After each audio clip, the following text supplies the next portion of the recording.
শ্রোতারা বসে রয়েছে, বক্তা মনে করতেছে আমার ওয়াজ খুব ভালো লাগতেছে, এজন্যই বসে রয়েছে। শ্রোতারা সেজন্যই বসে নাই, তাড়াতাড়ি ছাড়লে যখনই ছাড়বে তখনই তবারক হবে, এই তবারকের আশায় বসে রয়েছে। ওয়াজের শেষে যদি তবারক হয় তাহলে মাহফিলের শেষ পর্যন্ত শ্রোতা থাকে, মিলাদের শেষে যদি জিলাপি থাকে তাহলে মিলাদের লোক বেশি হয়। কথা বলেন না কেন? মসজিদে শুক্রবারে ইমাম সাহেব সালাম ফিরাইয়ে ঘোষণা দিয়েছে সবাই বসবেন, অমকের বাপের জন্য দোয়া হবে। মুসল্লিরা উকি মারিয়ে দেখে সামনে কিছু আছে নাকি, যদি দেখে যে 2 প্যাকেট স্টার বিস্কুট, হয়তো হুজুর সুন্নত বাড়িতে পড়া সুন্নত, তাড়াতাড়ি ছুটি নেয়। আর যদি উকি মারিয়ে দেখে এরকম বড় বড় জিলাপি আর মিষ্টির বস্তা আছে, সুন্নতের পরে আর 2 রাকাত নফল, তারপরে আরো 2 রাকাত পড়ে, কারণ শেষে মাল আছে। মিলাদের শেষে যদি হুজুররা টাকা দেয় তাহলে হুজুররা ওই এলাকার দাওয়াত খুব যত্ন সহকারে গ্রহণ করে। বক্তাদের যদি ওয়াজের পরে ভালো হাদিয়া হয়, বক্তারা সেই এলাকার ওয়াজগুলো খুব খুঁটিয়ে খুঁটিয়ে বেছে বেছে নেয়। যে এলাকায় ওয়াজের পরে টাকা কম দেয়, বক্তাদের দাওয়াত দিতে গেলে ডায়েরির কলেরা হয়েছে, ডায়েরি খালি নেই। জাগতিক যেটা উদাহরণ বলছি দোস্ত, আল্লাহ পাক রব্বুল আলামিন মানুষের আর এদিক খেয়াল করেন, এখন রাত 12টা 1টা পর্যন্ত ওয়াজ শুনে যাওয়ার পরে, রাত 1টা পর্যন্ত ওয়াজ শুনে যাওয়ার পরে বাড়ি যাইয়া ঘুমাবেন। অধিকাংশ নামাজি মানুষও, অধিকাংশ 2-1জন আল্লাহর বান্দা ব্যতিক্রম, অধিকাংশ নামাজি মানুষও আজকে ফজরের সময় উঠে নামাজ পড়তে পারবে না। একবার যদি রাত 2টা 2:30টার সময় টাইট ঘুম এসে যায় আর ফজরে উঠে নামাজ পড়তে পারে না। কিন্তু রমজান মাসে তারাবির নামাজ পড়ে যাইয়েই শুয়ে পড়ে না, গল্প করতে করতে ইডা উডা করতে করতে চা বিস্কুট হাওয়া খাইতে খাইতে 12টা 1টা বাজায় দেয়, এরপরে ঘুমায়, আবার রাত 3টের সময় জাস্ট টাইমে উঠে যায়। কতক্ষণ না? এখন 1টায় ঘুমাইলে ফজরে উঠতে পারে না, রমজান মাসে 1টায় ঘুমাইলে 3টায় উঠে যাও। কারণ কি? এখন রাত 3টের সময় উঠলে তো কেউ 1 গ্লাস পানিও খাইতে দেয় না, আর রমজান মাসে ওই সময় উঠলে তো গলা সমান খাওয়া যায়। বোঝা যায় যে এই পরিশ্রমের পরে জাগতিক কোনো পারিশ্রমিক থাকে, ওই পরিশ্রমটা করতে কেউ অলসতা করে না, ওই পরিশ্রমে কেউ পরিশ্রম মনে করে না। কথা ঠিক ঠিক না? লম্বা টাইম ওয়াজের শেষে তবারক পাইলে মাহফিলের শেষ পর্যন্ত থাকা যায়, মিলাদের শেষে জিলাপি থাকলে মিলাদের শেষ পর্যন্ত থাকা যায়, মিলাদে হুজুররে হাদিয়া দিলে হুজুর মিলাদটা যত্ন সহকারে পড়ে, বক্তাকে ওয়াজের পরে মুঠে হাদিয়া দিলে ওই এলাকার বক্তারা মাহফিলগুলো খুঁজে খুঁজে নিয়ে নেয় আগে আগে। দোস্ত, আল্লাহ পাক এগুলো বিবেচনা করে কয় প্রত্যেকটা ইবাদতের প্রতিদান আমি আখিরাতে রেখেছি ভরপুর, তবে সব ইবাদতের প্রতিদান আমি দুনিয়ায় একটু একটু রাখছি। আল্লাহ এই একটা সরিষার ভিতরে 1000 বছর পরে একটা সরিষা নেব, তাহলে কয়টা নিয়ে থেমে যাব? কয় না, পুরো সরিষা শেষ করতে হবে। তো আব্দুল হক দেহলভী রহমাতুল্লাহ আলাইহি বলেন, এই পাখিটাকে যদি আল্লাহ তাআলা সুযোগ দেন আরো নিতে থাকে, নিতে নিতে নিতে নিতে নিতে নিতে এই বিশাল সরিষা ভান্ডার শেষ হয়ে যাবে। ও দোস্ত, তারপর আখিরাতের বছর আর আখিরাতের দিন শেষ হবে না। বলেন না সুবহানাল্লাহ। আখিরাতের এই বিশাল লম্বা সময় আমাকে সেদিকে রওনা দিতে হবে দোস্ত। এখন দুনিয়ায় অল্প একটু হায়াতের ভিতরে আমাকে আখিরাতের এই বিশাল লম্বা সময় খরচ করার মতো ইনকাম করে নিতে হবে দুনিয়া থেকে। যা আমি বলবো এই কিসসা বলা আমার মাকসাদ না, শুধুমাত্র এতটুকু বুঝাইতে চাইছি যে দুনিয়া কতটুকু আর আখিরাত কতটুকু। দুনিয়ায় 70 বছর যদি হায়াত পেয়ে থাকেন, এই 70 বছরের হায়াত আখিরাতের হায়াতের সামনে 2.5 থেকে 3 সেকেন্ড। কতটুক? 2.5 থেকে 3 সেকেন্ড। এই 2.5 থেকে 3 সেকেন্ড টাইমের ভিতরে আপনি ইনকাম করবেন, অনাদি অনন্তকাল জান্নাতে থাকবেন, ভোগ করবেন জান্নাতের নিয়ামত, বিশাল জান্নাত আপনি ইনকাম করবেন। এইটা ইনকাম করার জায়গা আপনার এই দুনিয়ায় বসে মাত্র 2.5 থেকে 3 সেকেন্ডের ভিতরে। অল্প একটু সময়ের ভিতরে আমি কিভাবে বিশাল জান্নাতের হাজার হাজার নাজ ও নিয়ামত ইনকাম করে যাব, আমার দিক খবর সবাই এদিক খুব লক্ষ্য করে খেয়াল করতে হবে। সময় কম, কামাই বেশি। আমি ফাঁকে ফাঁকে বলি আল আমালু কলিল আল আজরু কাসির, বুখারী শরীফের হাদিসের অংশ। সময় কম, কামাই বেশি। অল্প একটু সময়ের ভিতরে 3 সেকেন্ডের ভিতরে আমি বিশাল জান্নাত ইনকাম করে যাব। সহজ সরল পদ্ধতি আল্লাহ পাক বলেন, আল্লাহ পাক রব্বুল আলামিন বলেন, মান কানা ইউরিদু হারসাল আখিরাহ নাজিদ লাহু ফি হারসিহি। যে ব্যক্তি আখিরাতের ক্ষেত চাষ করে, খেয়াল করতেছেন না? খেয়াল করতেছেন? যে ব্যক্তি আখিরাতের ক্ষেত চাষ করে, আল্লাহ পাক রব্বুল আলামিন বলেন নাজিদ লাহু ফি হারসিহি, আমি তার প্রত্যেক চাষের ভিতরে বরকত দিয়ে দেই। পরিশ্রম করবে কম, পারিশ্রমিক দেব বেশি, ডিউটি করবে কম, বেতন দেব বেশি, তারা ইবাদত করবে কম, তাদেরকে নেকি দেব বেশি। আমি এইভাবে বান্দার অল্প একটু সময়কে পুষিয়ে দেব, অল্প সময়ের ভিতরে আখিরাতের এই বিশাল ইনকাম করে চলে যাবে। আল্লাহ পাক রব্বুল আলামিন বাস্তবের সাথে আমাদেরকে মিল করে কতগুলো সুন্দরভাবে আমাদের ইবাদতের সহজ পদ্ধতি শিখিয়ে দিয়েছেন। এদিক তাকান দোস্ত, মাহফিলের শেষে যদি কোনো মাহফিলের শেষে যদি তবারক থাকে, বুঝেন নাই, মাহফিলের শেষে যদি তবারক থাকে, তাহলে শেষ বক্তা ওয়াজ খারাপ করুক আর ভালো করুক, শ্রোতা ওঠে না। খেয়াল করছেন নাকি? বক্তা জারিয়ে ওয়াজ করে যাচ্ছে, শ্রোতাকে ভালো লাগতেছে না, খালি চিন্তা হচ্ছে গড়ি দিয়ে 12টা বাজে 1টা বাজে সাড়ে না কে, আর শ্রোতারা বসে রয়েছে, বক্তা মনে করতেছে আমার ওয়াজ খুব ভালো লাগতেছে এজন্যই বসে রয়েছে।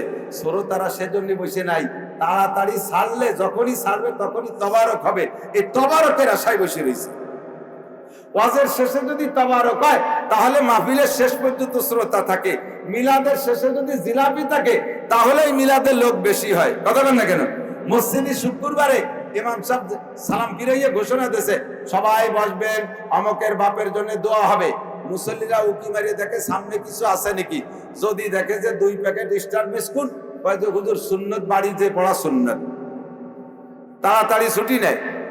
আর যদি উকি মারিয়ে দেখে এরকম বড় বড় জিলাপি আর মিষ্টির বস্তা আছে, সুন্নতের পরে আর 2 রাকাত নফল, তারপরে আরো 2 রাকাত পড়ে, কারণ শেষে মাল আছে। মিলাদের শেষে যদি হুজুররা টাকা দেয় তাহলে হুজুররা ওই এলাকার দাওয়াত খুব যত্ন সহকারে গ্রহণ করে। বক্তাদের যদি ওয়াজের পরে ভালো হাদিয়া হয়, বক্তারা সেই এলাকার ওয়াজগুলো খুব খুঁটিয়ে খুঁটিয়ে বেছে নেয়। যে এলাকায় ওয়াজের পরে টাকা কম দেয়, বক্তাদের দাওয়াত দিতে গেলে ডায়েরির কলেরা হয়েছে, ডায়েরি খালি নেই। জাগতিক যেটা উদাহরণ বলছি দোস্ত, আল্লাহ পাক রব্বুল আলামিন মানুষের আরে এদিক খেয়াল করেন, এখন রাত 12টা 1টা পর্যন্ত ওয়াজ শুনে যাওয়ার পরে, রাত 1টা পর্যন্ত ওয়াজ শুনে যাওয়ার পরে বাড়ি যাইয়া ঘুমাবেন। অধিকাংশ নামাজি মানুষও, অধিকাংশ 2-1জন আল্লাহর বান্দা ব্যতিক্রম, অধিকাংশ নামাজি মানুষও আজকে ফজরের সময় উঠে নামাজ পড়তে পারবে না। একবার যদি রাত 2টা 2:30টার সময় টাইট ঘুম এসে যায় আর ফজরে উঠে নামাজ পড়তে পারে না। কিন্তু রমজান মাসে তারাবির নামাজ পড়ে যাইয়েই শুয়ে পড়ে না, গল্প করতে করতে ইডা উডা করতে করতে চা বিস্কুটে হাওয়া খাইতে খাইতে 12টা 1টা বাজায় দেয়, এরপরে ঘুমায়, আবার রাত 3টের সময় জাস্ট টাইমে উঠে যায়। কতক্ষণ না কেন? এখন একটাই ঘুমাইলে ফজরে উঠতে পারে না, রমজান মাসে একটাই ঘুমাইলে 3টায় উঠে যাও। কারণ কি? এখন রাত 3টের সময় উঠলে তো কেউ 1 গ্লাস পানিও খাইতে দেয় না, আর রমজান মাসে ওই সময় উঠলে তো গলা সমান খাওয়া যায়। বোঝা যায় যে এই পরিশ্রমের পরে জাগতিক কোনো পারিশ্রমিক থাকে, ওই পরিশ্রমটা করতে কেউ অলসতা করে না, ওই পরিশ্রমে কেউ পরিশ্রম মনে করে না। কথা ঠিক ঠিক না? লম্বা টাইম ওয়াজের শেষে তবারক পাইলে মাহফিলের শেষ পর্যন্ত থাকা যায়। মিলাদের শেষে জিলাপি থাকলে মিলাদের শেষ পর্যন্ত থাকা যায়। মিলাদে হুজুররা হাদিয়া দিলে হুজুর মিলাদটা যত্ন সহকারে পড়ে। বক্তাকে ওয়াজের পরে মুঠা হাদিয়া দিলে ওই এলাকার বক্তারা, ওই এলাকায় বক্তারা মাহফিলগুলো খুঁজে খুঁজে নিয়ে নেয় আগে আগে। দোস্ত, আল্লাহ পাক এগুলো বিবেচনা করে কয় প্রত্যেকটা ইবাদতের প্রতিদান আমি আখিরাতে রেখেছি ভরপুর, তবে সব ইবাদতের প্রতিদান আমি দুনিয়ায় একটু একটু রাখছি। কোন ইবাদত, নামাজের সম্পূর্ণ প্রতিদান যদি আখিরাতে হইতো তাহলে মানুষ অত যত্ন সহকারে নামাজ পড়বে না। এইটা বুঝে আল্লাহ পাক রব্বুল আলামিন নামাজের 5টা পুরস্কারের একটা পুরস্কার দুনিয়ায় রেখেছেন। নবী পাক বলেন, এই যুবক আমার দিক তাকাও, নবী পাক বলেন মান হাফাজা আলাস সালাওয়াত আকরামাহুল্লাহু বিখামসি খিসাল, যেই ব্যক্তি নিয়মিত 5 ওয়াক্ত নামাজ পড়বে আল্লাহ তাআলা তাকে 5টি পুরস্কার দিবেন। কয়টি শুনছেন না তাবলীগ আলাকের কাছ থেকে? আবারও শুনেন রিডিং ইবারতের হাদিস থেকে। 5টি পুরস্কারের ভিতরে 4টি পুরস্কারই আখিরাতের জন্য, 4টি পুরস্কার মরার পরে, আর একটা পুরস্কার আল্লাহ তাআলা দুনিয়ায় রাখছে। 5টা ধরেই যদি আখিরাতের জন্য রেখে দেই তাহলে মানুষের নামাজের জন্য অতটা আগ্রহী হবে না। একটা পুরস্কার তবারক হিসেবে দুনিয়ায় রাখছি, সেটা হলো ইউরফা আনহু যিকুল আইশ। ও যুবক, যত সমন্বয়ে আন্দোলন করো, যত যা কিছু করে না কেন, চাকরির সমন্বয়ের জন্যই তো আন্দোলন। এই আন্দোলনে আওয়ামী লীগ সরকার পরাজিত হয়ে চলে গেল। আন্দোলনটা হয়েছে চাকরির সমন্বয়। এখন সমন্বয়ের আন্দোলন করে আমলিকে সরাই দিছি, সামনে নির্বাচন অপেক্ষা করতেছি। মাঝে ডক্টর ইউনূস সাহেব আইসা কি বাংলাদেশের যত বেকার যুবক আছে সব বেকার যুবকরা কি চাকরি দেশে? আপনাকে এলাকায় দেশে কেউ রে? আমি জানি না আপনাদের এলাকায় দেশে নাকি, দেশে কেউ রে? তাহলে আন্দোলন করছি চাকরির জন্য, আজও পাই নাই। আল্লাহ কয় চাকরি তোমারে ডক্টর ইউনূস দেবে কোন জায়গা থেকে? বাংলাদেশের ভ্যাকান্সি তো একটাও খালি নাই। 2.5 লাখ পুলিশ লাগবে তা আছে, 2 লাখ আর্মি লাগবে তা আছে, 1.5 লাখ বিডিআর লাগবে তা আছে, 3 লাখ আনসার লাগবে তা আছে, 50,000 সেনা বিমান বাহিনী লাগবে তা আছে, 50,000 নৌবাহিনী লাগবে তা আছে, 64টা ডিসি লাগবে তা আছে, 64টা এসপি লাগবে তা আছে, যে কটা ডিআইজি লাগবে তা আগেতেই আছে। সব ভ্যাকান্সি খালি আছে। তোমরা চাকরির জন্য সমন্বয়ের আন্দোলন করে ফালাতি ফালাতি লাফাতি লাফাতি আসমানে উঠে যাও, জমিনের তলে যাও। ভ্যাকান্সি খালি না থাকলে তো তোমার চাকরি দেওয়া যাবে না। কথা কোন ঠিক ঠিক না? আল্লাহ পাক বলেন চাকরি তোর দরকার নাই, তুই আমারে একটু চাকরি দে, আমার এখানে একটু চাকরি কর। 5 ওয়াক্ত নামাজ নিয়মিত পড় যুবক, 5 ওয়াক্ত নামাজ পড়। তোরে সরকার একটা চাকরি দিলি, সরকারের কদম বুঝি করতি, সরকারের পাও দিয়ে পানি খাইতি। আমি আল্লাহ তাআলা তোরে কোন জায়গায় চাকরি দেব না, তোর অধীনে আমি হাজার হাজার মানুষকে চাকরি দিয়াতে করাইতে পারি। তোরে বানাবো মালিক, আর দুনিয়ার মানুষকে বানাবো তোর কর্মচারী। এ ক্ষমতা আমার আল্লাহর আছে না নাই? জোরে বলেন আছে। আল্লাহ পাক আপনাকে এভাবে রিজিকের প্রশস্ততা দেওয়ার জন্য ওয়াদা করেছেন। তুমি 5 ওয়াক্ত নামাজ পড়ো, খামসু সালাওয়াতিন ইফতারাজাহুন্নাল্লাহ, 5 ওয়াক্ত নামাজ পড়ো, তাহলে তোমাকে 1 নম্বর পুরস্কার দেওয়া হবে। তোমাকে দুনিয়ায় রুজির অভাব রাখবে। ভালো করে বোঝেন, রুজির অভাব রাখবে না মানে রিকশা চালানোওয়ালাকে আল্লাহ তাআলা বিমানের পাইলট বানায় দেবে তা না। মাঠে কামলা দেয় কিষেন গাছে, ওই লোকটারে আল্লাহ তাআলা শিল্পপতি কোটিপতি বানাবে তা না। এর অভাব না দেওয়ার মানে হলো যে যে জায়গায় আছেন তারে সেই জায়গায় রুজির ব্যবস্থা করবে। একটা লোক দিন ভরে 500 টাকা কামাই করেন, ওই লোকটা যদি নামাজ পড়েন তাহলে আপনার একদিনও মিস হবে না, ডেইলি আপনি 500 টাকা ইনকাম করতে পারবেন। একটা লোক 5,000 টাকা ইনকাম করে, ওই লোকটা নামাজ পড়লে ডেইলি তার 5,000 টাকা ইনকামের দরজা খোলা থাকবে। একটা লোক 1 কোটি টাকা ডেইলি ইনকাম করে, ওই লোকটা যদি নামাজি হয় তাহলে ডেইলি তার 1 কোটি টাকা ইনকামের দরজা খুলে থাকবে। রিজিকের অভাব হবে না মানে এইটা। আবার ইয়া বুঝেন না যে নামাজ পড়া শুরু করলাম আল্লাহ তোমারে কোটিপতি বানায় না, কোটিপতি হবেন না। আল্লাহ তাআলা আপনার রুজির অভাব দূর করে দিবে। আল্লাহ পাক 1 নম্বর পুরস্কার দুনিয়ায় রিজিকের অভাব দূর করে দিবে। এটা হলো দুনিয়ার তবারক। আর মরণের পরে আপনার কবর আযাব মাফ। জোরে কন্না সুবহানাল্লাহ। ও দোস্ত, কবর আযাব এইটা সর্বপ্রথম ঘাটি আমার আখিরাতের রাস্তায় রওনা করার জন্য। যুবক আমার দিকে খেয়াল করো, আমার মুরব্বী বাবারা খেয়াল করেন, আমার আধা বছর বয়সী ভাইরা খেয়াল করেন। 40-50 বছর বয়স হয়ে যাচ্ছে, আজও আপনি নামাজের খেয়াল করেন না, আজও আপনি আখিরাতকে ভাবেন না। আপনার চোখের পাওয়ার দুর্বল হয়ে গেছে, হাঁটুর বল কমে গেছে, বাহুর শক্তি কমে গেছে, আপনার ইনকাম করার ক্ষমতা কমে গেছে। এখনো পর্যন্ত আপনি চায়ের দোকানে বসে বসে লম্বা সময় নষ্ট করেন, গল্প করে করে সময় নষ্ট করেন, আপনি মসজিদে আসেন না। আপনি একটু চিন্তা করেন, আপনার কবরটা হলো আপনার আখিরাতের জন্য সর্বপ্রথম ঘাঁটি। এই থানায় আপনাকে যদি আপনি রিহাই পেয়ে যান, যদি আপনি কবর আযাব মাফ পেয়ে যান, তাহলে কিয়ামত পর্যন্ত কবরে আর আপনাকে শাস্তি দেওয়া হবে না। নবী পাক বলেন, আউয়ালু মা ইউহাসাবু বিহিল আবদু ইয়াউমাল কিয়ামাতিস সালাত। কিয়ামতের ময়দানে আল্লাহ পাক সর্বপ্রথম নামাজের হিসাব নেবে। অনেকের বিরক্ত লাগতেছে, এই নামাজের কিসসা আর কতকাল শুনবো, নামাজের কিসসা আর কতকাল শুনবো, তো সব বক্তাই কয়। এটা এমনই একটা তাবিজ, নামাজ এমনই একটা তাবিজ, আল্লাহ পাক নিজেই বলেছেন ইন্নাস সালাতা তানহা আনিল ফাহশাই ওয়াল মুনকার। আরে নামাজ এমনই একটা তাবিজ, এই তাবিজটা গলায় রাখলে বান্দাকে, নামাজি ব্যক্তিকে আল্লাহ পাক সকল প্রকার অশ্লীলতা থেকে হেফাজত করে, সকল প্রকার গুনাহ থেকে বাঁচায় দেয় নামাজে। দুনিয়ায় যত দুর্নীতি আছে, জিনা করো বাঁচতে হলে নামাজ, চুরি করো বাঁচতে হলে নামাজ, ডাকাতি করো বাঁচতে হলে নামাজ, দুর্নীতি করো বাঁচতে হলে নামাজ, মিথ্যে কথা বলো বাঁচতে হলে নামাজ, গীবত শিকায়ত করো বাঁচতে হলে নামাজ, মিথ্যা মামলা করো বাঁচতে হলে নামাজ, মিথ্যা সাক্ষী দাও বাঁচতে হলে নামাজ, দুনিয়ার যত মানুষের হক নষ্ট করো, এর থেকে যদি বাঁচতে হয়, ইন্নাস সালাতা তানহা আনিল ফাহশাই ওয়াল মুনকার ওয়ালা যিকরুল্লাহি আকবার। নামাজটা হলো এমন একটা তাবিজ, এই তাবিজ গলায় নিলে আল্লাহ তাআলা সকল প্রকার গুনাহ থেকে বাঁচার দরজা খুলে দেয়। বলেন না সুবহানাল্লাহ। আমি এই জন্য সব সময় কম বিদায় কথা বাড়াইতে পারতেছি না, খুব খেয়াল। যে সরকারি চলে গেছে এ মাঠেও বহুবার স্লোগান দিয়েছি, এ মাঠেও আমি যতবার আসছি এই স্লোগান দিয়েছি, সারা বাংলাদেশ জুড়ে আমি স্লোগান দিয়েছি। সরকারে পরামর্শ দিতাম, আমার গোপালগঞ্জের সরকার আমলিক সরকারে সেই টুঙ্গিপাড়া বসেও বুদ্ধি দিছি, যদি বাংলাদেশে আন্দোলন মুখে পড়ার থেকে যদি বাঁচতে চান, আর এক চাটিয়া ভাবে আপনি দীর্ঘ টাইম যদি রাষ্ট্র ক্ষমতা হাতে রাখতে চান, তাহলে মাত্র 3 থেকে 4টে পরামর্শকে বাস্তবায়ন করেন, ইনশাআল্লাহ আপনার এগেনস্টে কেউ দাঁড়াবে না, আমরা বক্তারা সারা বাংলাদেশ থেকে মাঠে থেকে ভোট কালেকশন করে দেব, আপনার নৌকো ভরে দেব। মাত্র 4টে প্রস্তাব। 1 নম্বরে জাতীয় সংসদ থেকে নামাজটাকে বিল আকারে পাস করা হোক। কথা বলেন, আপনারা একমত কারা কারা একটু দেখাবেন? নামাজ বিল আকারে পাস হোক চান আপনারা? নামাজ বিল আকারে পাস হলে আপনারা একমত? জোরে বলেন একমত। 2 নম্বরে পর্দা বিল আকারে পাস করা হোক, একমত? 3 নম্বরে যাকাতটাকে বিল আকারে পাস করে যথাযথ আদায় করা হোক, একমত? 4 নম্বরে কাদিয়ানীদেরকে কাফের ঘোষণা করা হোক। জোরে বলেন, কাদিয়ানীরা মুসলমান না কাফের?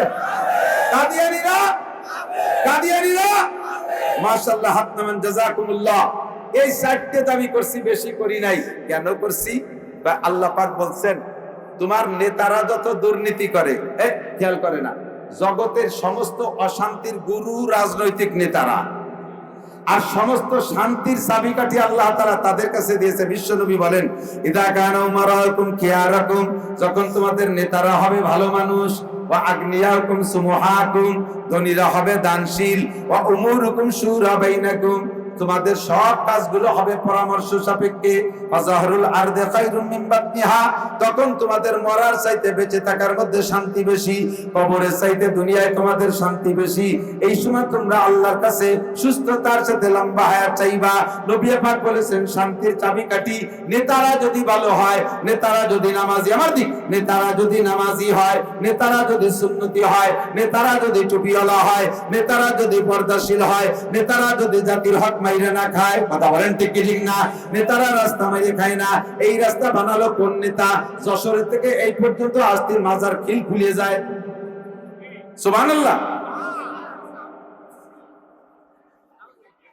এই বঙ্গে আসার মেন রাস্তা ছিল এইটা। এত ভালো রাস্তা গেল কোথায়? সরকারের বাজেট বরাদ্দ যারা পরিমাণ কম থাকে না। খাইলো কোন চোর এই রাস্তা মারিয়ে খাইলো। আর সেই চোররে ভালো করার জন্য দুনিয়ার কোন র‍্যাব কুবরা আর আরবি মিডিয়াতে সোজা করা সম্ভব না।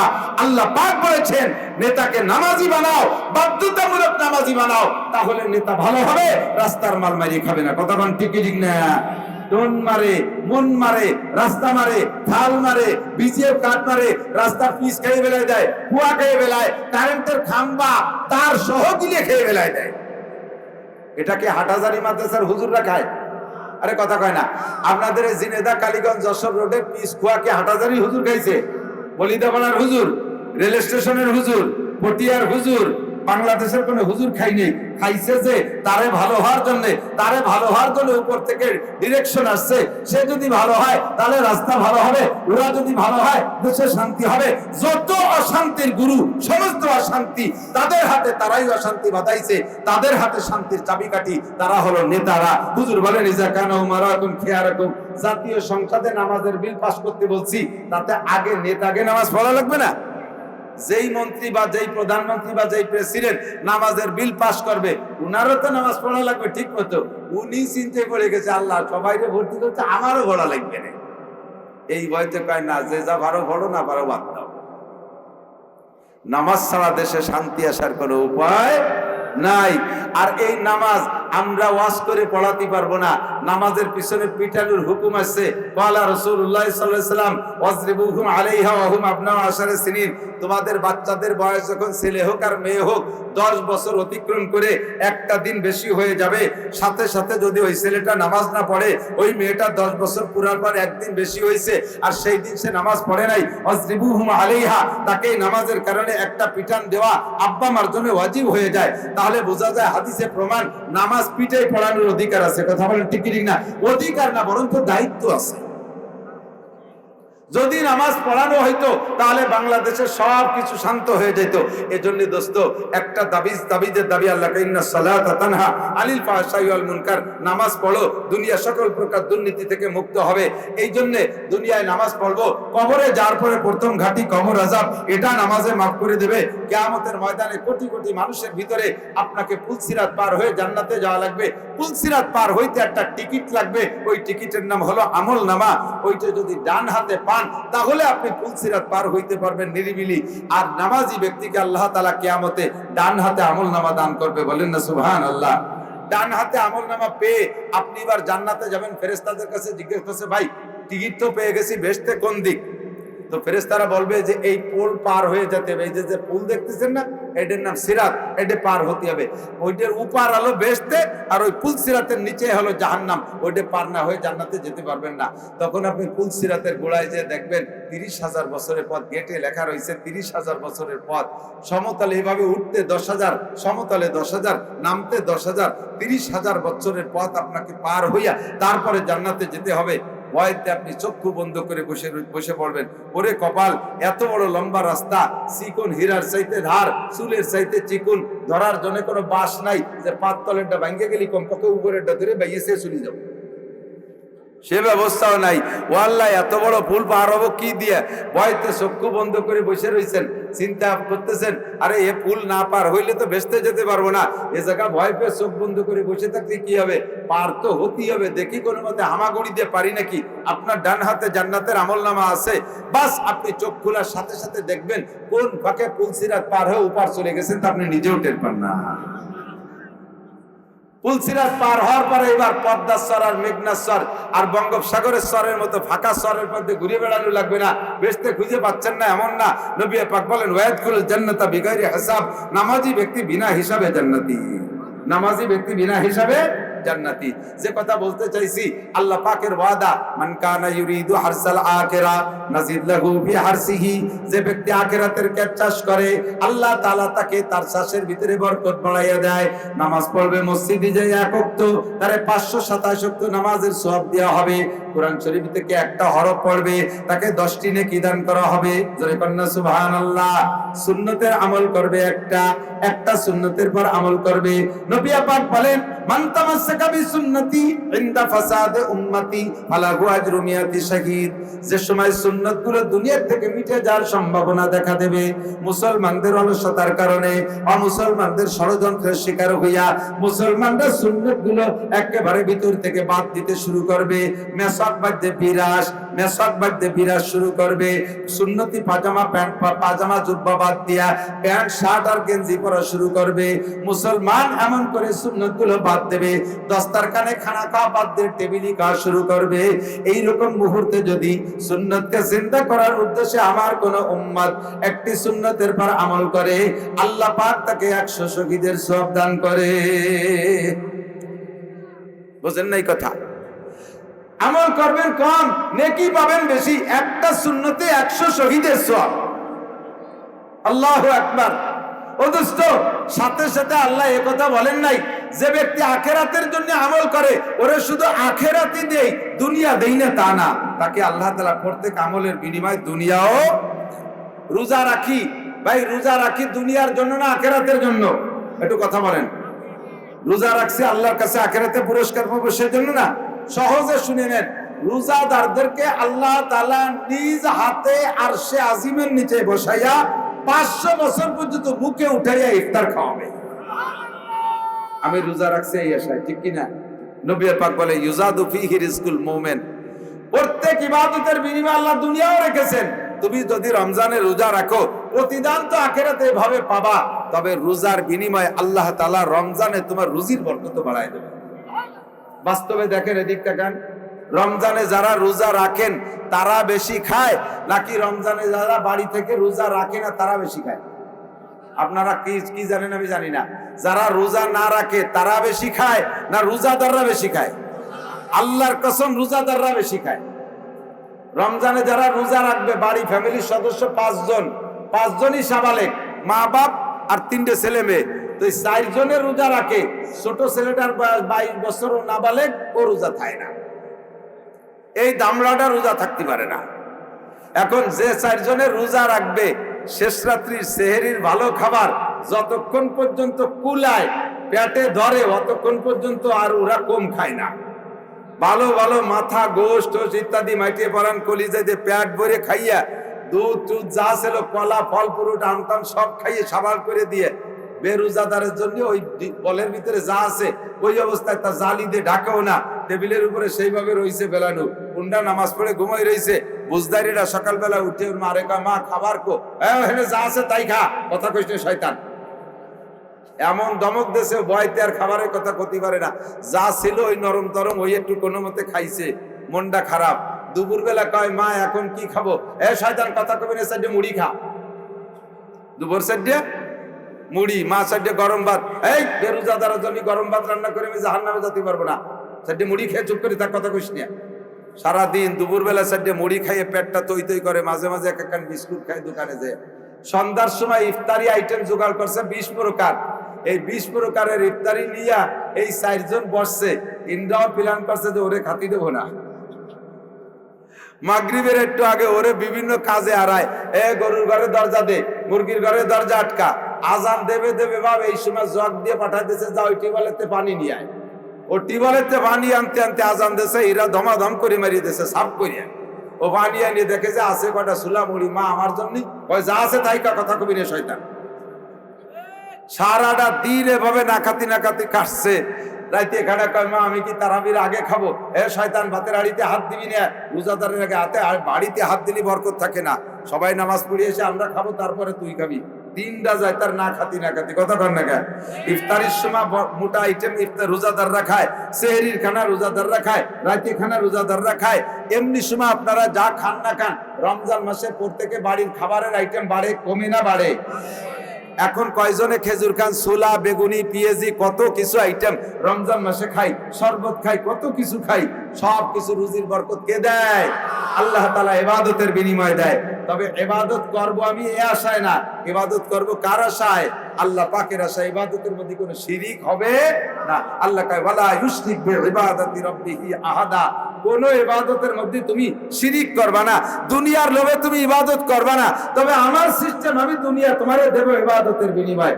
ভাই এদিক তাকান, যে ইবাদত চাই বলবো না কেন, আল্লাহর রহমতে দেখবেন তার বিনিময় তো আখিরাতে আছে, নগদে দুনিয়ায়ও আছে। পর্দা করা ইবাদত, বলেন পর্দা করা। সমাজে যে সকল মেয়েরা বেপর্দা করে তাদের দাম বেশি না পর্দানশীল মেয়েদের দাম বেশি? বোঝেন নাই কথা? যে মেয়েটা খালি গায়ে খালি মাথায় মুখ খুলে কালীগঞ্জ বাজার করে বেড়ায়, পুরুষের সাথে ঠেলা ধাক্কা খাইয়ে বেড়ায়, ওই মেয়েটার কোনো সম্মান শ্রদ্ধা আছে? যে মেয়েটা 100% পর্দা করে ওই মেয়েটাকে সকলে ভালোবাসে। মহল্লার কোনো বাচ্চা কাচ্চা যদি দুর্বল অসুস্থ হয়, প্রাথমিক যার বুকের জন্য কয় আব্দুর রহমানের মার কাছে যা, উনি কোরআন শরীফ পড়ে, উনি নামাজ পড়ে, উনি পর্দা করে, কোনো পুরুষের সামনে যায় না, উনার কাছে নিয়ে যা, দেখবেন তার কাছে সম্মানের সাথে নিয়ে যায়। ঠিক কি ঠিক না? তাহলে পর্দা ইবাদতের বিনিময় আখিরাতে পাবে, দুনিয়ায় আছে। দাড়ি যে রাখে আর রাখে না, দুইজনের মধ্যে সম্মান কার বেশি বলেন তো? কথা কয় না। বড় ভাইয়ের বয়স 40, বড় ভাইয়ের বয়স 40, দাড়ি কাইটে ক্লিন শেভ, একেবারে প্যান্ট শার্ট লাগাইয়া ইয়াং। ছোট ভাইয়ের বয়স 25, মাদ্রাসার হুজুর, এত বড় দাড়ি রাখছে। এই 25 বছরে ছোট ভাই দাড়িওয়ালা, আর 40 বছরে বড় ভাই প্যান্ট শার্ট পরে ইয়াং যুবক সাইজা, দুই ভাই একসাথে বাজারে যাবে কালীগঞ্জ কাপড়ের দোকানে। যদি অপরিচিত হয় তাহলে দেখবেন দোকানদার কারে কেমন সম্মান করে। বড় ভাই তো ইয়াং হয়ে গেছে, ওরে যুবকের মতো দেখা যায়, অল্প বয়সী। ওরে দোকানদার এই ছেলেরা সরিয়ে দাঁড়াও, ছেলেরা নিচে দাঁড়াও। ছোট ভাই 25 বসে, তারে কাকা চেয়ারে বসে। বড় ভাইরে ধাক্কাইয়া পোলাপান গুলে রাস্তা দোকানেতে নামায় দেয়, আর ছোট ভাই দাঁড়িয়ে আছে, তারে সম্মান করে সুন্নতি কায়দায় তারে চেয়ারে বসায়। কথা বলেন ঠিক কি ঠিক না? তো দুনিয়ায় প্রত্যেকটা ইবাদতের প্রতিদান আখিরাতে আছেই আছে। আল্লাহ পাক রব্বুল আলামিন দুনিয়ায় রেখেছেন, আমি যে ইবাদতই করব এটা আমাকে আল্লাহ তাআলা কোন জগতে প্রতিদান দিতে কম করবেন না। কাজে আমি পাক্কা সিদ্ধান্ত নেই, আমার যুবকরা এদিক তাকাও, যারা নামাজ না পড়ো আজকে থেকে একটু পাক্কা সিদ্ধান্ত নাও, এখন থেকে নামাজ পড়বই। একটু বলা যাবে না? ইনশাআল্লাহ পড়বেন না, নামাজ পড়বেন। আমি কে নামাজ পড়বই, তাই ইনশাআল্লাহ, তার মানে ইনশাআল্লাহ পড়বে, নামাজ পড়বে না। যারা ইনশাআল্লাহ কয় ওরা ফাকির গুরু, বলেন নামাজ পড়বই, একটু বলেন না নামাজ পড়বই। শুধু শুক্রবারে,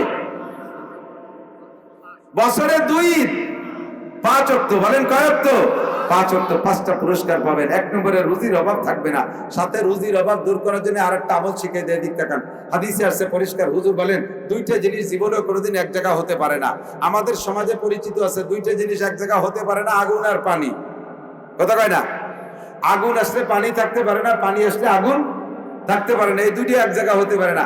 কিন্তু জগতে তাও প্রমাণ আছে, আগুন আর পানিকে আমি একসাথে বের হতে দেখছি। চট্টগ্রামে একটা পাহাড় আছে, ওই ঝর্ণায় দিয়ে পানি বেরোয়, পানি ঠান্ডা, আবার ওই পানির ভিতরে যে পথ করে উপরে আগুন বেরোচ্ছে, ওখানে শুকনো লাকড়ি ধরলে আগুন ধরে যায়। তা আগুন আর পানি একসাথে বের হয়, এরও প্রমাণ আছে। কিন্তু হুজুর বলেন একটা জিনিস, 2টা জিনিস একত্রিত হতে পারে না। আগুন পানি এক হতে পারে, কিন্তু 2টা জিনিস এক জায়গা হয় না। সূরা রাতের বেলা সূরা ওয়াকিয়ার তিলাওয়াত আর অভাব। আপনি অভাবে ভুগছেন। গত কয়েকদিন আগে, কিছুদিন আগে যাত্রাবাড়ি মাদ্রাসার মোহতামিম সাহেব মুফতি মাহমুদুল হাসান সাহেব হাফিজাহুল্লাহ দামাত বারকাতুল আলিয়ার কাছে একজনে জিজ্ঞাসা করছে, হুজুর আপনি এত বড় বড় মাদ্রাসা, যাত্রাবাড়ি মাদ্রাসায় 10-12 হাজার ছাত্র, ডেলি কত টন চাউল লাগে জানেন? আমাদের এই বলিদাপাড়া মাদ্রাসার হিসাব শুনবেন হুজুর, তাতে আপনার চোখ গরম হয়ে যাবে। আর নানুপুর মাদ্রাসায়, চট্টগ্রাম নানুপুর মাদ্রাসায় ডেলি 82 মণ চাউল লাগে। বোর্ডিংয়ে ডেলি 82 মণ চাউল লাগে। 1 কাঠা জমি নাই মাদ্রাসার। মাদ্রাসার নামে একটা ছেলে বিদেশে, Italy, France, America, Japan, German থেকে থাকে না যে সেখান থেকে মাসে মাসে লাখ লাখ টাকা পাঠায়। একটা টাকা বেতন বাকি নাই। মাদ্রাসার শিক্ষক স্টাফই 150। এই 150 শিক্ষক স্টাফের মোটা বেতন সব চলে যাচ্ছে কিসের বদৌলতে? যাত্রাবাড়ি হুজুরকে জিজ্ঞেস করলো, হুজুর আপনার এত বড় বড় মাদ্রাসা চলে, আপনার তো কোনো আয়ের উৎস দেখিনি, কিভাবে চলে? হুজুর বলেন আজ থেকে 40 বছর আগের থেকে নিয়ে আজকে পর্যন্ত, 40 বছর আগের থেকে নিয়ে আজকে পর্যন্ত আমার একটা দিনও দিনের বেলা সূরা ইয়াসিন, রাতের বেলা সূরা ওয়াকিয়া মিস হয়নি। হুজুর বলেন যেই ঘরের ভিতরে সূরা ওয়াকিয়ার আমল আছে আর 5 ওয়াক্ত নামাজ আছে, রাতের বেলা সূরা ওয়াকিয়ার আমল আছে, 5 ওয়াক্ত নামাজ আছে, ওই ঘরে দিনের বেলা সূরা ইয়াসিনের তিলাওয়াত আছে, আল্লাহ পাক তার জাতের কসম খেয়ে বলে, নবী পাক আল্লাহর কসম খেয়ে বলে, ওই ঘরের ভিতরে অভাব ঢুকতে পারে না, ওই ঘরের ভিতরে ব্যবসা বাণিজ্য দুর্বল হতে পারে না, ওই লোক ব্যবসায় মার খেতে পারে না। আপনি শুধু মানুষের কাছে চান আমার জন্য দোয়া করেন, আমার জন্য দোয়া করেন। আরে মিয়া, তোমার জন্য আমি দোয়া করে কি হবে? তোমার জন্য তুমি নিজেই দোয়া করো। তোমার জন্য আমি দোয়া করবো তো 2 টাকা দোয়া, ভাই আল্লাহ আল্লাহ তুমি আমার ভাইরে একটু ধনী গনি বানায় দাও। অথচ ভাই তুমি নামাজ নাই, রোজা নাই, হজ নাই, যাকাত নাই, ফরজ নাই, ওয়াজিব নাই, সুন্নাত নাই, মুস্তাহাব নাই, কুরআন নাই, কিতাব নাই, ইয়াসিন নাই, ওয়াকিয়া নাই, ঘরের ভিতরে আল্লাহর কালাম নাই, কুরআন তেলাওয়াত নাই, আর তোমার জন্য দোয়া করে দোয়া কবুল করানো হবে? এটা আদৌ সম্ভব না। যদি তোমার রিজিকের পরিবর্তন ঘটাইতে চাও, উন্নতি করতে চাও জাগতিকভাবে, তাহলে দিনের বেলা সূরা ইয়াসিন পুরো ফ্যামিলির সদস্য সকলে আমল শুরু করে দেন, রাতের বেলা ওয়াকে আমল করো। যুবক তোমার চাকরির দরকার আল্লাহ দিয়ে দেবে, ব্যবসার বরকতের দরকার আল্লাহ দিয়ে দেবে, গাড়ির উন্নতির দরকার আল্লাহ তাআলা দিয়ে দেবে, সম্মানের দরকার আল্লাহ তাআলা দিয়ে দেবে। কথা বলুন ঠিক কি ঠিক না? আল্লাহ তাআলা আমাদের নসিব করে, সবাই বলেন আমিন। তাহলে 5 ওয়াক্ত নামাজ নিয়মিত পড়া যাবে তো? একটু চেষ্টা করেন, পড়া যাবে তো? এটা জাস্ট প্রতিজ্ঞার ব্যাপার, আর তেমন কিছু না। এবার আপনার নামাজের পরে অন্যান্য যে ইবাদত গুলো আছে সেই ইবাদত গুলো করবো, আর শরীয়তের সকল বিধিবিধান গুলো মেনে চলার চেষ্টা করব, বৈধ হুকুম গুলো মানবো, অবৈধ গুলো ছেড়ে দেব। সময় কমের কারণে আমি সংক্ষেপ করতে যাচ্ছি। আল্লাহ পাক রব্বুল আলামিন আমাদের সকলকে আমল করার তৌফিক দান করুন। মুক্তাসার শেষ দাওয়াত আমাদের এখানে আজকে যিনি আসবেন, যার বয়ান শুনবো, বিদায় আমি আপনাদের কাছে ভাইকে বলেই দাওয়াত দিচ্ছি নিজে, হযরত মাওলানা তৌহিদুল ইসলাম আজিজি সাহেব, আমার গ্রামের মাদ্রাসা সুলতান শাহী, যে বছর আনছি সেই বছর থেকে পর 5 বছর, এবারও উনি শেষ বয়ান করে আসছে, 5 বছর বয়ান করেছে। এবারও কর্তৃপক্ষ তাকে আগামী বয়ানের জন্য দাওয়াতের কথা আমার কাছে বলে রাখে। এজন্য আমি অনুরোধ করব, যারা আগে পরে শোনেন নাই, হুজুরের বয়ান ঈশার নামাজের পরে ইনশাআল্লাহ ধারাবাহিক চলবে। এরপরে আমাদের পেশাব হুজুর মুনাজাত করবেন, দোয়া করবেন। ভাষাগত ত্রুটি বিচ্যুতি মার্জনীয়, যা বলেছি শুনেছি, আল্লাহ আমল করার তৌফিক দান করুন। আমার চিরচরিত স্বভাব দাওয়াত ও তবলিগের মেহনতের ব্যাপারে দাওয়াত দিয়ে থাকি। বাংলাদেশে এবছর বিশ্ব ইজতেমা 31শে জানুয়ারি, 1-2 ফেব্রুয়ারি, 31শে জানুয়ারি, 1-2 ফেব্রুয়ারি বিশ্ব ইজতেমা হবে। যাব তো ইনশাআল্লাহ? আপনারা যাবেন। ওয়াখির দাওয়ানা আলহামদুলিল্লাহ, সুবহানাল্লাহি ওয়া বিহামদিহি, সুবহানাল্লাহিল আযীম, সুবহানাকাল্লাহুম্মা ওয়া বিহামদিকা, আশহাদু আল্লা ইলাহা ইল্লা আনতা, আস্তাগফিরুকা ওয়া আতুবু ইলাইক। আসসালামু আলাইকুম।